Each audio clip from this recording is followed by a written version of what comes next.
These machines, relatively inexpensive but highly destructive, are appearing in ever greater numbers. Many of them are linked back to cooperation between Russia and China, raising serious concerns for Ukraine and its allies. But how did this alliance of technology come to shape the battlefield so quickly? And could it lead to a weapon so powerful that it changes the very logic of war? Russia's main producer of these deadly machines is a state-owned arms company called IEMZ Kupol. For decades, Kupol built missile defense systems. Now, under the strain of war, it has shifted gears. Kupol is making drones, thousands of them. These drones are not built alone.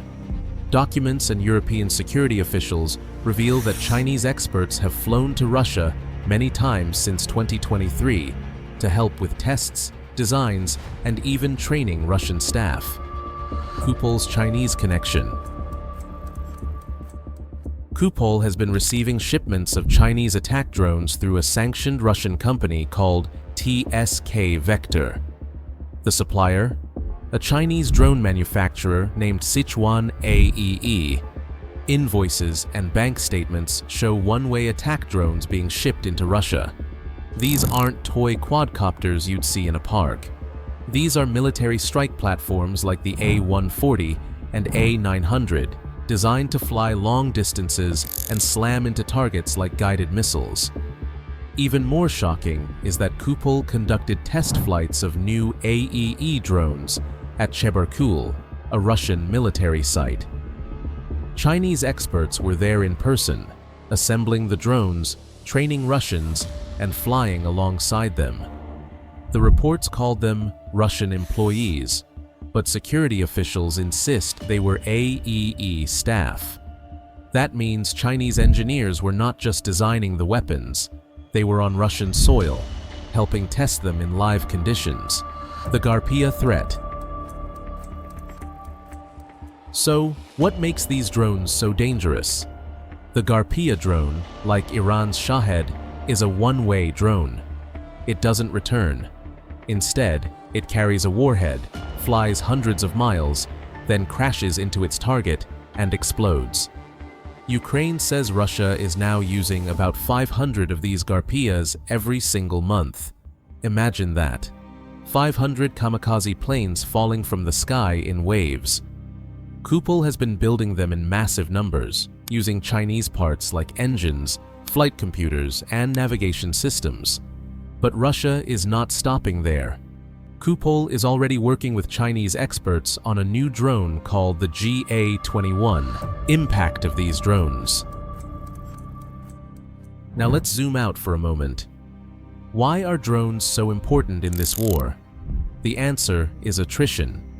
Ukraine's soldiers say drones account for up to 70% of Russian casualties, and in some areas, nearly 90% of equipment losses.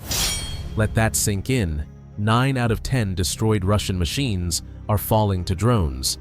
That means whoever masters drone warfare wins more than battles. They may win the war.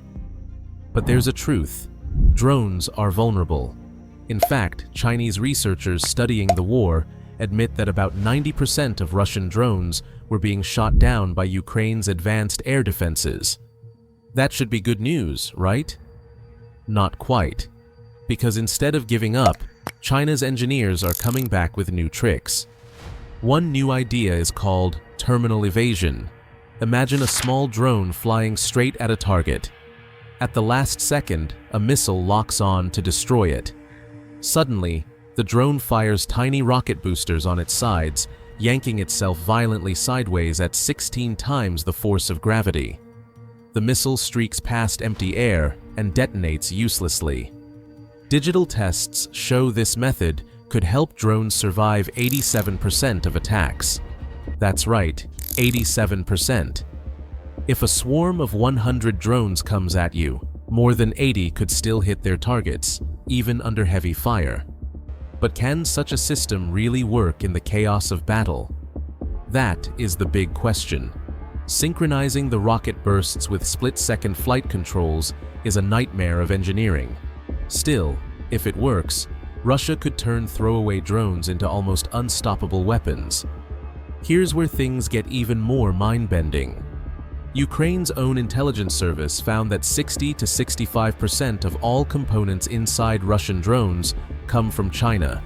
Circuit boards, navigation systems, communications gear, you name it. The second and third biggest suppliers? That's right. Even Western tech ends up inside weapons raining down on Ukraine.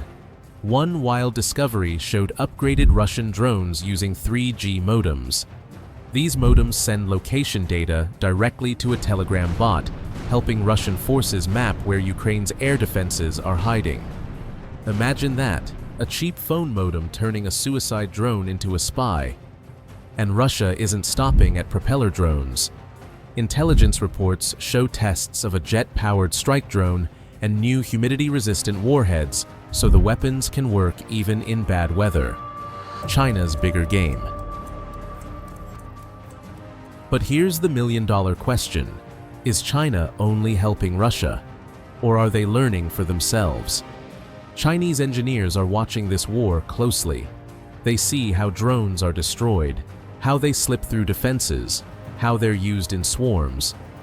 Already, China's People's Liberation Army is planning to use these lessons for its own drone fleet. They want their swarms to be smarter, faster, harder to kill. The South China Morning Post reported that Chinese researchers are pushing for swarms of drones that can survive in ways we've never seen. Instead of cheap throwaways, China wants swarms that dodge missiles and fight through defenses. That could change everything in future conflicts. So, how does the United States fit into all this? The US military has always focused on expensive, high-tech drones like the Predator or Reaper. These are powerful, but they are slow to build and cost millions each. Meanwhile, China has mastered cheap mass production.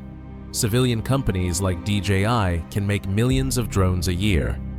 DJI alone could turn out enough weaponized drones to flood any battlefield. This has Washington worried. In response, the US launched something called the Replicator Initiative. The goal: build thousands of low-cost AI-driven drones by 2025. Instead of one Predator, think 1,000 smaller disposable machines. These drones don't need to be perfect, they just need to be cheap, fast, and many. But even with this push, America still trails China in scale. Analysts say Chinese factories could retool in less than a year to produce 1 billion drones annually. Yes, 1 billion, with barely any strain. Zelensky's dark warning. Now, let's return to Ukraine, because here is where the story takes a darker twist. Ukrainian President Volodymyr Zelensky revealed this year that China has cut off drone sales to Ukraine while still sending them to Russia. He said there are even Chinese representatives working on production lines inside Russia.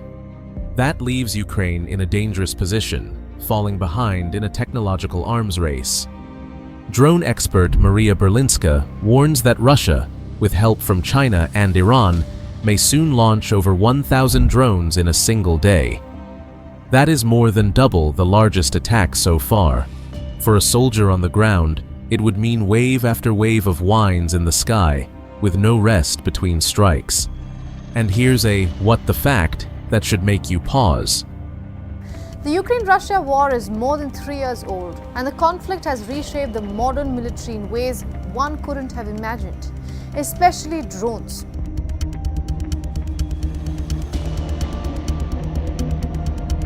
Take the latest attack by Ukraine as an example. Operation Spiderweb is one of the starkest examples yet of how Ukraine does more with less. It has proven that relatively low-cost and lower-tech solution can do wonders to counter Russia's deeper resources. Ukraine is believed to have used rigged versions of lower-tech, commercially available FPV drones in this operation.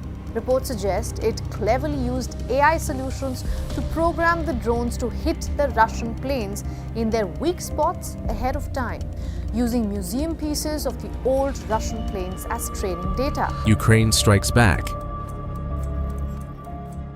So, is this unstoppable? Not quite.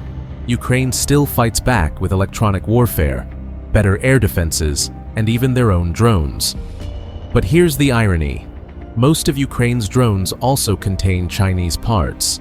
Despite efforts to build domestically, only about 5% of Ukrainian defense companies say their systems are free of Chinese components. That means the war has become, in many ways, a drone-on-drone fight, both sides powered by Chinese technology. It's a strange twist of global supply chains. The same Chinese-made motor could end up in a Russian kamikaze drone or a Ukrainian reconnaissance drone. Because in the dark skies of Ukraine, the future of warfare is already here, and it might be unstoppable. If you found this video useful, don't forget to like, share, and subscribe to the channel so you don't miss future updates.